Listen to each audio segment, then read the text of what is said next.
Boa noite, este é mais um vídeo da série O Patriota. Nesse vídeo eu vou falar sobre as agendas da direita e da esquerda, conforme prometido no penúltimo vídeo. Mas antes de começar, eu gostaria de convidar a todos os conservadores, direitistas, patriotas, para que no dia 25 de maio assista ao primeiro de uma série de programas que eu irei realizar no Blog Talk Radio, que é uma rádio online. Quem conhece o Olavo de Carvalho sabe do que eu estou falando. Às 8 horas da noite, na sexta-feira. O objetivo desses programas, que vão acontecer no dia 25 de cada mês até 25 de julho, é conscientizar o maior número de pessoas possível de três coisas, ok? Três objetivos.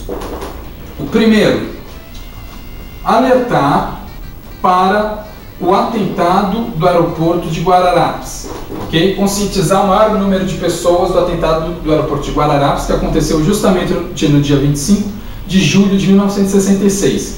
O que foi o atentado do aeroporto de Guararapes?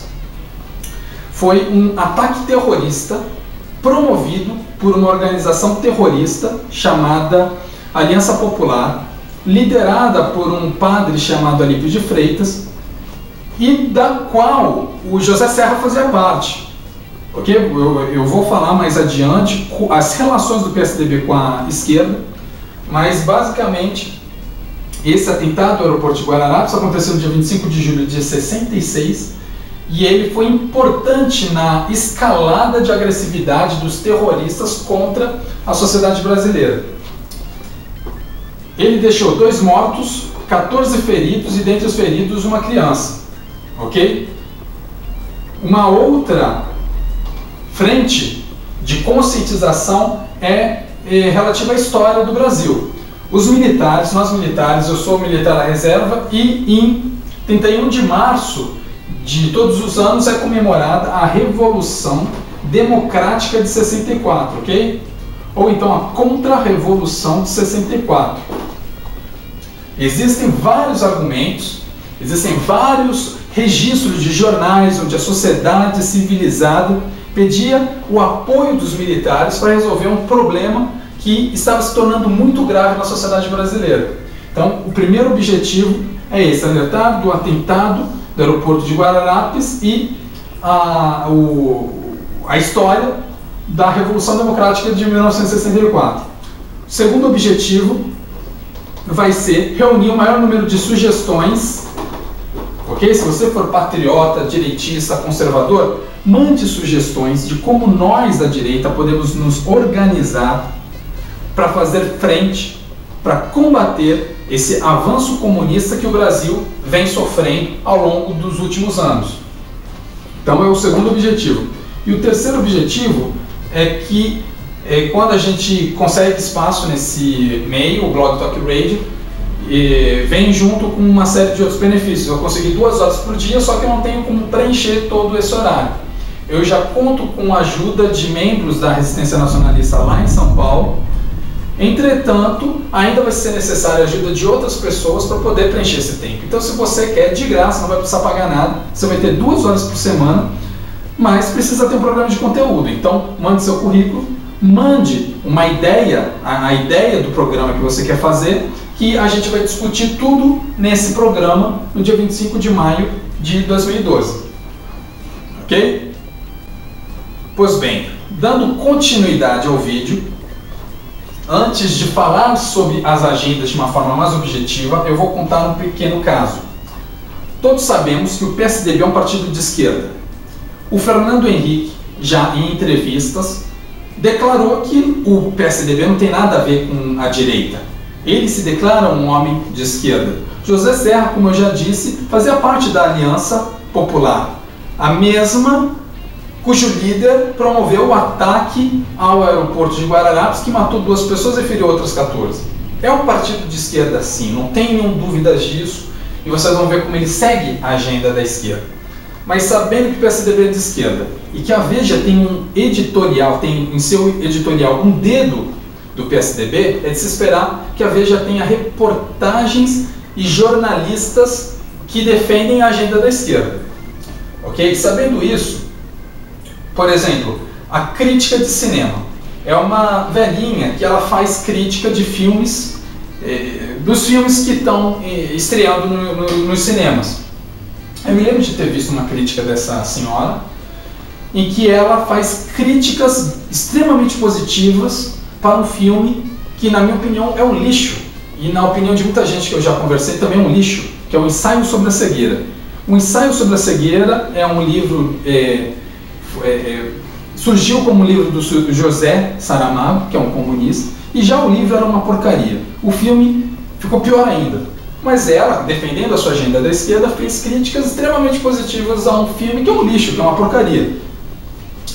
Ok? Então a pessoa que é de esquerda tem comportamentos, tendências para valorizar porcarias de esquerda. É o que eu disse no último vídeo. Ideologias determinam comportamentos. Mas, recentemente ela fez uma crítica a um filme específico que foi o Espelho, Espelho Meu. E ela criticou de uma forma extremamente agressiva esse filme. E quando um esquerdista que atua dentro da agenda da esquerda faz críticas desproporcionais a alguma coisa que parece inofensiva, tem que prestar atenção naquilo que a pessoa está criticando. Por exemplo, o Espelho, Espelho Meu. Eu fui assistir esse filme, e é basicamente o seguinte: a Branca de Neve é uma personagem extremamente feminina. Ela é feminina, não é feminista, ela é feminina. Ela é a princesinha, a namoradinha que todo conservador gostaria de ter. Ela, quando é acolhida pelos 7 anões, é ela que transforma a casa dos 7 anões num lar. Ok? Ela sabe cozinhar. Ela é conservadora. Como assim? Eu vou explicar daqui a pouco. Mas ela é conservadora, ela tem opiniões conservadoras. Ela tem opiniões capitalistas. Ela é moralista e maniqueísta. É a Branca de Neve que faz os 7 anões. Os 7 anões no início são bandidos, são ladrões, eles roubam. Mas a Branca de Neve faz com que eles deixem essa vida negativa, essa vida imoral, essa vida de roubo, de desrespeito à propriedade. Ela faz com que eles respeitem a propriedade. Tudo isso que é contra a agenda da esquerda, é contra a agenda feminista. Provavelmente foi isso que fez a velhinha lá ficar com raiva, com tanta raiva da Branca de Neve. Agora, outra coisa que existe no filme, que vocês vão ver que é muito interessante, é o conteúdo conservador. O roteiro, uma das histórias principais do filme é a seguinte situação: a rainha malvada, ela cria uma besta para assustar a população. Ela mesma cria. E ela usa isso como justificativa para cobrar mais impostos da população, para defender a população da besta. O que a agenda da esquerda faz hoje, senão a mesma coisa? Por exemplo, o que é a sociedade, senão um conjunto de pessoas iguais, tentando viver em harmonia? Mas vêm os partidos de esquerda e falam o seguinte: não, a sociedade não é harmônica, a sociedade não é feita de pessoas iguais. Ó, tem o branco, tem o preto, tem o índio, tem o amarelo, tem o homossexual, tem isso, tem o pesqueiro, tem as quebradoras de coco, tem as populações ribeirinhas. Divide a sociedade, diz que existe um problema, para justificar o quê? Cobrar mais impostos de você para resolver esse problema que não existe. Ok? É exatamente o que a esquerda faz com suas políticas afirmativas, com suas políticas de defender bandido, de auxílio reclusão, por exemplo. Ele diz que tem um problema com o bandido e cobra de você, cobra da vítima recursos para sustentar a família do bandido. Esquece a vítima. Ok? E o filme deixa isso muito claro. É uma crítica ao Estado tirano, ao Estado que fica criando problemas para taxar mais o povo. É uma crítica ao Estado que fica cobrando impostos desproporcionais e não oferece nada em troca. É uma crítica à própria participação do Estado na vida das pessoas. Então, é mais uma coisa que deve ter chateado lá a velhinha. Terceiro lugar, Príncipe Encantado. O filme mostra o Príncipe Encantado conservador, de direita, porque ele é machista, ele é politicamente incorreto. O príncipe, desde o começo, se mostra politicamente correto, com declarações politicamente corretas. O que é o politicamente correto, senão a tentativa dos marxistas esquerdistas substituírem a moralidade judaico-cristã, a moralidade tradicional, por uma nova porcaria. Por exemplo, o caso do auxílio-reclusão. Você não pode criticar o auxílio-reclusão porque isso é politicamente incorreto. Você, na verdade, está criticando pessoas que são desfavorecidas pela sociedade. Ok? A nova moralidade, a moralidade da esquerda. Mas esse princípio é politicamente correto. E ele é maniqueísta, ele desde o começo ele quer combater bandidos, quer combater ladrões, quer arriscar sua vida por uma grande causa, e no fim ele acaba ajudando a Branca de Neve a salvar o reino dela. Então, uma terceira mensagem que é contra a agenda da esquerdista lá da Veja, que deve ter deixado ela pé da vida. Agora, existe mais 2 itens importantes. É um filme que é contra o desarmamento. Olha só que interessante. Parece que o filme foi estruturado justamente para passar mensagens subliminares de direita mesmo. Eu quase que não tenho dúvida. Por quê? Quando o rei, o pai da Branca de Neve, some, ele só deixa um presente para Branca de Neve, uma arma. E é com essa arma que a Branca de Neve se defende, que ela resolve seus problemas, que ela salva seus amigos e que ela vence o inimigo no final do filme. Ou seja, é um filme que é contra o desarmamento, que mostra a importância de uma população preparada para defender seus interesses. Enfim, é um filme que é a favor da pena de morte. A bruxa malvada, ela mata pessoas durante o filme, ela manda matar pessoas durante o filme, ela explora o seu povo e ela faz coisas que são condenáveis e que no final, ela, quando tenta matar a Branca de Neve de uma forma ardilosa, ela oferecendo a maçã para a Branca de Neve, uma maçã envenenada, a Branca de Neve é esperta, ela não é uma idiota útil, ela diz para a bruxa malvada comer, ela mesma comer. Não, coma primeiro você, porque você tem que saber quando você perdeu. É interessante porque naquele momento do filme, a Branca de Neve já está numa posição de Estado, de governo. E é o governo condenando a pessoa malvada à morte. E existe um detalhe simbólico no filme que é a própria bruxa que está levando a maçã para sua boca antes da cena ser cortada. Mas é a própria criminosa que se condena àquela pena. É uma mensagem da direita. A esquerda quer que vocês pensem que o bandido está naquela situação não é por culpa dele, é por culpa da sociedade, para criar a guerra de classes mesmo. A direita não pensa assim. Para a direita existe a valorização da responsabilidade individual. Tá bom? Então, pena de morte no Espelho Superior. Se vocês tiverem interesse em assistir, assistam, porque é um filme excelente para fazer essa análise do que é a agenda direitista hoje, e os valores de esquerda são basicamente os opostos do que está nesse filme. Antes de continuar no tema das agendas de uma forma mais objetiva, eu vou apresentar novamente o que é a direita e o que é a esquerda, mas eu vou ser muito sucinto porque eu já apresentei um pouquinho no último vídeo da série. Eu vou apresentar de uma forma mais profunda no próximo vídeo, onde eu vou falar das ideologias. Esse vídeo é para as agendas e vocês só vão precisar entender os seguintes pontos. A direita tem como coração a valorização excessiva da vida, da liberdade e dos bens. São as 3 propriedades do ser humano que são consideradas direitos naturais. Ok? Isso daí tem explicação filosófica para quem não é religioso, mas também tem uma explicação religiosa, que eu apresentei no último vídeo. Isso tem um desdobramento necessário, que é o da justiça. O direitista prega uma justiça rigorosa, uma justiça austera. Por quê? Porque quando um bandido, uma pessoa ofende sua vida, se está agredindo um valor que é muito respeitado pela direita. Então isso é necessário desencorajar de uma forma concreta essas tentativas. Quando um bandido rouba a sua propriedade, o direitista ele não quer uma pena severa para esses bandidos simplesmente porque ele é bravo. O direitista não costuma ser bravo, costuma ser mais calmo.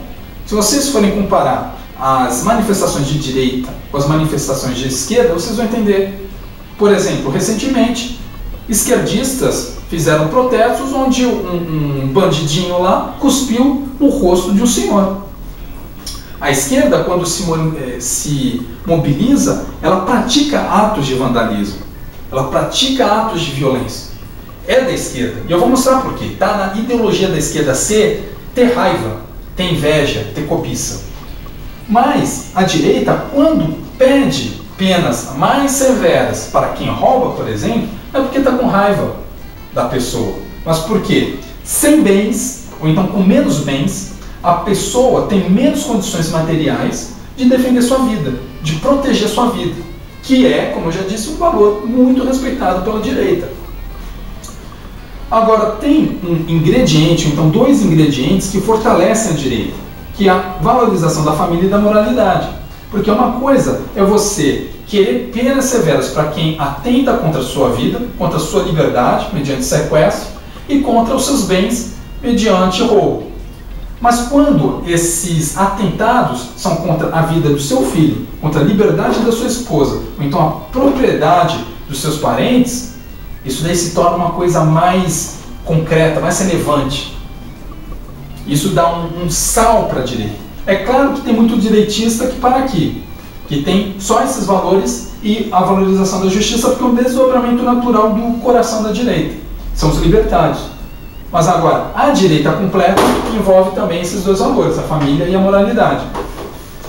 Já o comunismo, já o esquerdismo, já o socialismo, já o marxismo, a esquerda tem uma outra visão de mundo, completamente diferente. Vocês vão entender bem a ideologia de esquerda no próximo vídeo. Mas pensem na esquerda como uma religião baseada no mal. Ah, ele está sendo exagerado. Vamos ver se eu estou sendo exagerado. O que é a ideologia marxista de esquerda? O que é? É a consciência, é a noção de que existe uma guerra de classes, classe contra classe. Ou seja, a ira. Não importa se você está feliz, não importa se você é sereno, você tem que ter essa raiva despertada em você. Ok? Você tem que ter raiva de alguém, de uma outra classe, de uma outra cor, não importa. É assim que eles te controlam. Então é uma religião baseada na ira. Sem isso já não teria o marxismo e o esquerdismo. Mas você tem que ter essa raiva, a raiva do burguês, a raiva dos Estados Unidos, a raiva de elementos que geralmente não têm culpa nenhuma pela sua situação. E essa guerra de classes vai gerar necessariamente uma ditadura, ok? É um passo necessário, é uma consequência necessária da esquerda, da ideologia da esquerda, o alcance, a concretização de uma ditadura do proletariado. Essa ditadura é um socialismo onde o Estado é super poderoso, é um Estado guloso, ou seja, gula. Ok? Olha só, os dois pecados já. Agora, por que você quer isso? Quer falar de guerra de classes e ditadura? Por quê? Porque o Marx acha, olha só, é uma religião mesmo. É uma religião onde você necessariamente tem que acreditar nos dogmas do Marx. Pensamento de um retardado que viveu há 2 séculos atrás. Então, por quê? Porque a sociedade conseguiu sua igualdade, sua emancipação política, mas não conseguiu sua emancipação social. E o Marx, se vocês lerem o Pilantra, vocês vão ver que ele diz que essa emancipação social só vai ser conseguida quando todos tiverem a mesma coisa, ou seja, a igualdade material. Ou seja, é necessário, na ideologia marxista, não só que você tenha inveja do próximo. Se alguém tem 1 centavo a mais que você tem que ter raiva. Não importa se você está bem de vida, está tranquilo, não tem nenhum motivo para se preocupar. Você tem que ter raiva do próximo.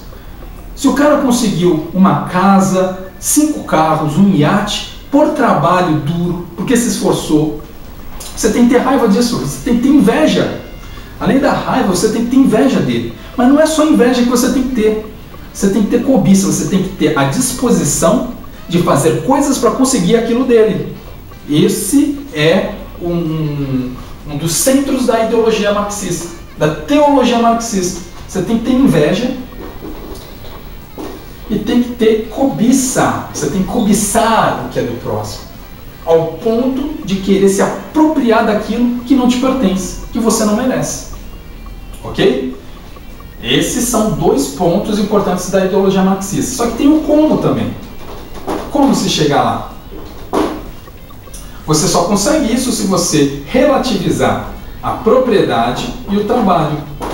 Você só tem ditadura do proletariado e emancipação social, igualdade material absoluta, se você acaba com o conceito de propriedade e acaba com o conceito de trabalho.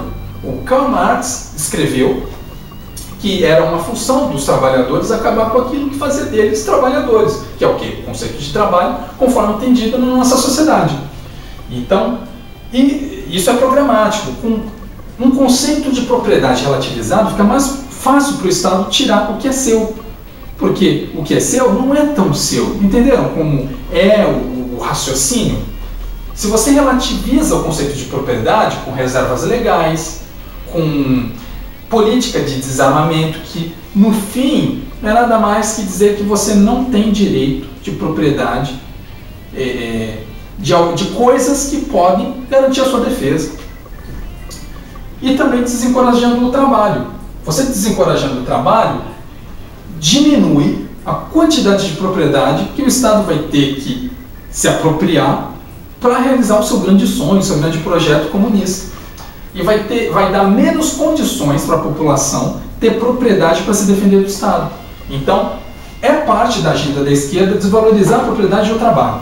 Entenderam? Se não entenderam, vocês vão entender melhor aqui. Mas antes de eu continuar, eu só gostaria de solicitar que vocês tentassem lembrar disso que eu vou falar agora em cada um dos pontos da agenda da esquerda. A agenda da esquerda, ela funciona mais ou menos da seguinte forma. Para conseguir tudo aquilo, ela te desarma, ela te tira os meios para se defender. Ela te deixa pobre, ela aumenta os impostos, ela tira dinheiro de você para aumentar a participação do Estado na economia, ela te promete cotas, ok? Ela divide a sociedade, te cria inimigos. Você não precisa criar seus inimigos, não se preocupe. O próprio governo petista está criando inimigos para você. E se você não quer inimigos, pode ter certeza que os setores mais fracos da sociedade vão te ver como inimigo. Por exemplo, quando o Estado diz que existe uma injustiça no Brasil contra negros, contra índios, contra homossexuais, na verdade, ele está colocando na cabeça daqueles índios, daqueles negros, não todos, mas de alguns índios, de alguns negros, de alguns homossexuais, que você é inimigo deles.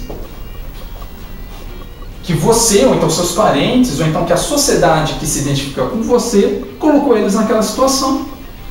Então, é parte da agenda esquerdista fazer tudo isso. Te desarmar, te empobrecer, criar cotas, promover políticas afirmativas. O que é a política afirmativa? É criar divisão social. É dizer que uma classe, ou então que uma cor é mais importante que a outra. Isso te enfraquece moralmente. Muitas pessoas ficam desanimadas com isso. Pô, como é que eu estou num país que diz que a minha cor não é tão importante? Por exemplo, por que eu estou num país em que a minha cor, a cor dos meus filhos, o meu filho vai ser considerado menos digno de conseguir determinada coisa do que uma pessoa de outra cor? Ou então, na visão contrária, provavelmente uma pessoa de cor, ou então uma pessoa que não faz parte de determinadas etnias, que faz parte de determinadas etnias, ou então um homossexual pode pensar assim também. Pô, se o Estado está criando leis para me proteger, ou então para criar privilégios para mim, deve ser que eu sou mais fraco do que o resto. Ok? É enfraquecer mesmo a sociedade. Outra coisa que a sociedade faz, ela além de te desarmar, ela não cria prisões, ela quer destruir todas as prisões. Ela não está construindo, a esquerda não interessa à esquerda construir prisões, não interessa à esquerda prender bandido, ela quer soltar bandidos, quer criar penas alternativas. Para quê? Para ter bandido na rua, para você ser mais roubado mesmo, para você sentir que a propriedade não é um valor absoluto, é um valor relativo nessa sociedade. Então ela coloca preso na rua, ela incentiva o crime criando bolsa auxílio reclusão, ok? Bolsa ladrão, ela diminui as penas só para colocar bandidos na sociedade, bandidos para te roubarem. Ela financia grupos que vão comprometer a sociedade, que vão te roubar, que vão invadir a sua propriedade, vai fazer terrorismo psicológico contra você, como é o caso do MST, que o governo, desde o Fernando Henrique, financia sim o MST, mas de uma forma indireta. Todos sabem, existem várias reportagens mostrando os convênios do governo para financiar indiretamente o MST, e tudo isso faz com que você se sinta fraco e reze, que ore por uma solução milagrosa. E o Estado nessa hora se apresenta como essa solução milagrosa. Olha só, eu te deixei fraco, eu te desarmei, te criei seus inimigos, e só eu posso te salvar. É exatamente isso que a esquerda faz. Ok? Então, continuando. Vamos agora objetivamente às agendas da esquerda e da direita. Agenda da esquerda. Primeiro item, e um dos itens mais importantes é esse, o desarmamento. Por que o desarmamento? Porque além de te deixar fraco, de comprometer o conceito de justiça, afinal, o Marx escreve que a justiça é a perpetuação, é a garantia do egoísmo. Então, a esquerda não quer que você se sinta seguro, então ela te desarma. E ao te desarmar, ela está dizendo que você não tem direito de propriedade. Ela está ferindo o conceito de propriedade também. Então, com uma paulada, a esquerda mata dois coelhos. A direita contrária a isso. Outro item da agenda da esquerda. É só ler o terceiro PNDH. O terceiro PNDH petista é só um melhoramento inverso do segundo PNDH, que é PSDBista, que é de esquerda. São duas porcarias de esquerda. Então, o segundo item é não construção de prisões e mais penas alternativas. O que é isso? Vocês já pararam para pensar como não se fala da construção de novas cadeias no Brasil? E como as que existem são ou desativadas, ou a gente só está esperando elas chegarem no estado de degradação tal que tem que libertar todos os bandidos, colocar todo bandido na rua? Por quê? Faz parte da agenda da esquerda. Deixar bandidos na rua, para quê? Da mesma forma que o desarmamento, você se sentir indefeso. Você não se sentir seguro. É a agenda da esquerda. Fazer com que você não se sinta seguro. E também uma ameaça à propriedade. Com menos prisões, com mais bandidos na rua, você sente que a sua propriedade não é absoluta. Sua propriedade é relativa. O que você trabalhou, que você suou para possuir, não é tão seu quanto você gostaria. Por quê? Porque o Estado está fazendo coisas para você sentir que a sua propriedade é instável, ela não é estável. É mais ou menos isso que está por trás da colocação de menos prisões e mais penas alternativas no terceiro e no segundo PNDH. E também da política de desarmamento. Redução, não redução da maioridade penal. Por que não redução da maioridade penal? Porque muitos bandidos são menores de idade.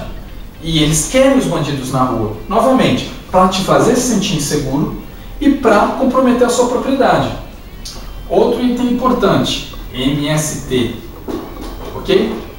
A questão do MST é fundamental esse debate da direita e da esquerda. Por quê? Porque se você defende o MST, você nunca vai poder dizer que é direitista. Nunca. Você é excluído pela esquerda. Um outro direitista, então a maior parte da direita vai falar, não, você é uma porcaria da esquerda. Você é um idiota útil. Lembrando que o termo idiota útil foi elaborado pelos próprios esquerdistas. Se eu não me engano, foi o Lenin que elaborou esse termo. Dizem, né, que foi o Lenin que elaborou esse termo para classificar os idiotas que apoiam o comunismo e o esquerdismo nos países ocidentais. São os idiotas úteis. Então, o MST, o apoio do MST é para deixar uma boa parte da população brasileira insegura, principalmente nos campos, ok? Principalmente no interior do Brasil. Isso também compromete a propriedade, mas também, eu já disse, o governo ajuda o MST. Ele gera um problema, te cobra dinheiro para resolver esse problema. E no final das contas ele nem resolve, porque é o próprio governo que financia o MST. Entendido? Então, esse é o primeiro o primeiro grupo de políticas da agenda da esquerda. Agora vamos para o próximo grupo. Vamos começar por programas de cota e políticas afirmativas. Política de cota e política afirmativa é aquilo que eu já expliquei. É a tentativa de criar uma divisão de classes, uma guerra de classes. Deixar cidadão contra cidadão. Então você institucionaliza diferenças com políticas afirmativas e cotas.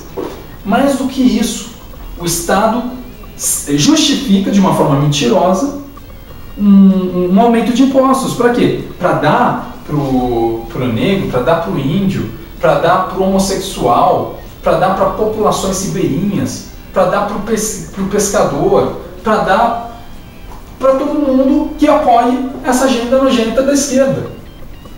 Ok? Então, políticas afirmativas e de cotas. E isso é extremamente negativo do ponto de vista do trabalho, porque compromete o processo de trabalho. Vão começar a solicitar que as empresas reservem um espaço para pessoas de determinada etnia, de determinada cor, ou então com determinada orientação sexual, o que é mais ou menos o seguinte: o interesse da sociedade capitalista é produzir bens, ter lucro. Para quê? Para poder se sustentar e empregar mais gente. Quando o governo cria obrigações para se contratar pessoas conforme a cor, ou seja, políticas raciais, que só o nazismo fazia, aqui, políticas afirmativas e cotas, ele está deixando o setor privado menos eficiente. Deixando o setor privado menos eficiente, ele cumpre com a sua agenda em termos de produzir menos propriedade e desvalorizar o trabalho. Ok? Porque você não está contratando por competência, você está contratando por outros motivos. Você é obrigado a contratar tal porque ele gosta de homem, então você é obrigado a contratar tal porque ele fez parte de uma etnia indígena que habitava em determinada região e o Estado quer valorizar. É isso que está por trás das políticas afirmativas e de cotas. A direita é contra tudo isso. Ok? Pois bem, agora eu vou entrar num assunto um pouco mais delicado, que é a reserva legal. Tanto que eu coloquei em ofensa à propriedade e ofensa ao trabalho. Eu ando conversando com muitos conservadores e eu notei que muitas pessoas no Brasil, inclusive conservadores, não sabem o que é a reserva legal. A reserva legal é basicamente o seguinte: nós temos aqui o Brasil e em 50% do território nacional a propriedade é relativizada ao ponto de, se você compra uma propriedade de 25 unidades de terra, você só vai poder usar economicamente 20% dessa propriedade. Ok? A propriedade é relativizada a esse ponto. E não tem libertário conservador para defender esse lixo. Reserva legal é um lixo institucional que só existe no Brasil. Ok? Só para reforçar um pouquinho essa argumentação. O conservador, o libertário, pode até defender política ambiental. Mas, para não ser demagogo, esse conservador, esse libertário, teria que dizer assim: a gente tem 10 milhões de reais para gastar em política ambiental. Em primeiro lugar, quais são as outras opções? O meio ambiente é a prioridade, ou tem gente passando fome, ou tem gente sem saneamento básico. Vocês já pararam para pensar que num país onde 50% da população não tem acesso à água potável ou à rede de esgoto, tem idiotas úteis defendendo a criação de reservas enormes? Ou então esse lixo chamado reserva legal? Então o libertário, o conservador, para não ser demagogo, para não ser hipócrita, ele vai falar o seguinte: primeiro, quais são as outras opções? Supondo que tudo isso a gente já está no país perfeito, então vamos comprar um terreno, uma floresta, e não deixar ninguém usar. Por quê? Porque a sociedade quer, e mesmo assim tem que passar pelo crivo da sociedade, porque às vezes a sociedade não quer aquilo. O ambientalista não. O ambientalista, dane-se, é como acontece no Brasil. O Brasil segue essa agenda da esquerda. Tem gente passando fome, tem gente sem acesso à água potável, tem gente sem acesso à rede de esgoto, mas dane-se. É mais importante você gastar dinheiro com política ambiental. E pior do que isso, é mais importante você criar instituições que impeçam o desenvolvimento, a criação de emprego, a geração de produto para satisfazer as necessidades dessa população carente. Esse é o risco do ambientalismo na agenda de esquerda, mas eu vou falar melhor sobre o ambientalismo daqui a pouco. Agora eu estou falando sobre reserva legal. Então a reserva legal é basicamente isso. Você compra uma propriedade de, por exemplo aqui, 25 unidades de terra, só pode usar 20% dela. Quais são as consequências necessárias disso? Eu cheguei a mencionar no último vídeo, no penúltimo vídeo, o livro do Peter Schweizer, em que ele mostra como nos Estados Unidos os direitistas, os conservadores, eles fazem muito mais caridade do que o esquerdista, porque o esquerdista espera que o Estado faça tudo, o direitista não, ele atua. E o gasto do direitista é também diferente. A maior parte do gasto do conservador é direcionado para pessoas, enquanto a maior parte do gasto pequeno dos democratas, dos esquerdistas, é direcionado para ONGs de meio ambiente, então de defesa de animais, essas coisas que são secundárias à humanidade. Então vejam só qual é a semelhança da reserva legal com isso, e porque mostra que no Brasil a esquerda, a agenda da esquerda está sendo cumprida integralmente, para ninguém questionar. Esse que é o pior. Vamos supor que você tivesse poder sobre toda a sua propriedade, as 25 unidades de terra. 25 unidades de terra, isso aqui eu estou criando só para deixar mais claro para vocês, só para facilitar um pouco a explicação. Em 25 unidades de terra, você consegue produzir, vamos supor, em cada unidade de terra você produz uma unidade de alimento. Então você produz 25 unidades de alimento. Acontece que o preço de um produto é inversamente proporcional à oferta. Porque quanto menos tem, maior vai ser o preço. E quanto maior a demanda por um produto, maior é o mesmo preço. Maior é o preço. É diretamente proporcional à demanda e inversamente proporcional à oferta. Então vamos supor que o preço desses 25 alimentos esses 25 alimentos geram um mercado onde o preço é 1. Ok? Agora, se você só consegue produzir em 20% da sua propriedade, em 5 unidades de terra, você só vai produzir 5 alimentos. E isso vai gerar uma pressão para um preço maior. Vamos supor que a elasticidade do preço em relação à oferta não seja assim tão grande. E você reduzir em 80% a oferta de alimento, vai só dobrar o preço de 1 para 2. Aumenta em 100% o preço de 1 para 2. Muitas pessoas confortáveis que estão em suas casas, que apoiam a reserva legal, morando no seu apartamento confortável em São Paulo, em Brasília, os esquerdistas, os idiotas úteis, eles não vão sofrer com isso. Eu mesmo não vou sofrer com um aumento no preço de alimento. Mas quem vai sofrer? O pobre. É por isso que a direita se preocupa com isso e é contra esse lixo de instituição.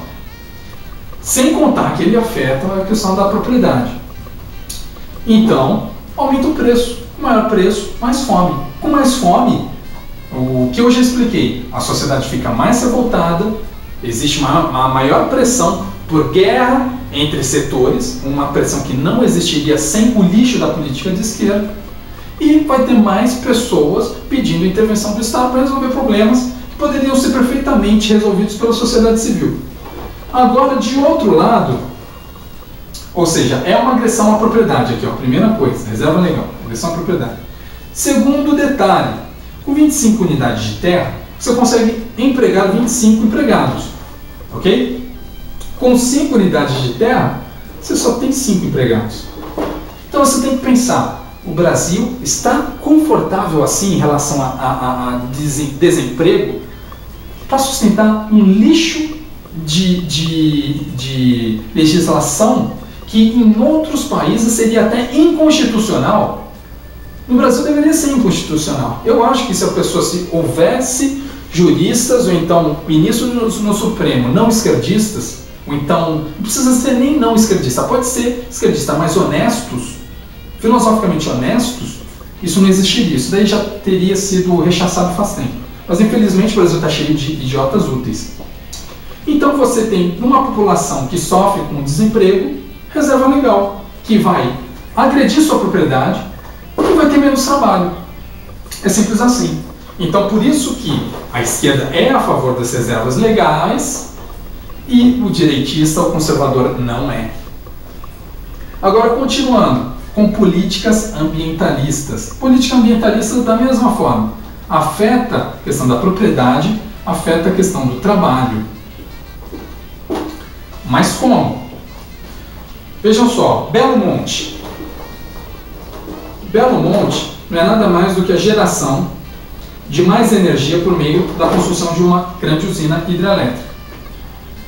Essa maior oferta de energia vai gerar, como eu já expliquei, uma maior oferta vai gerar menos preço.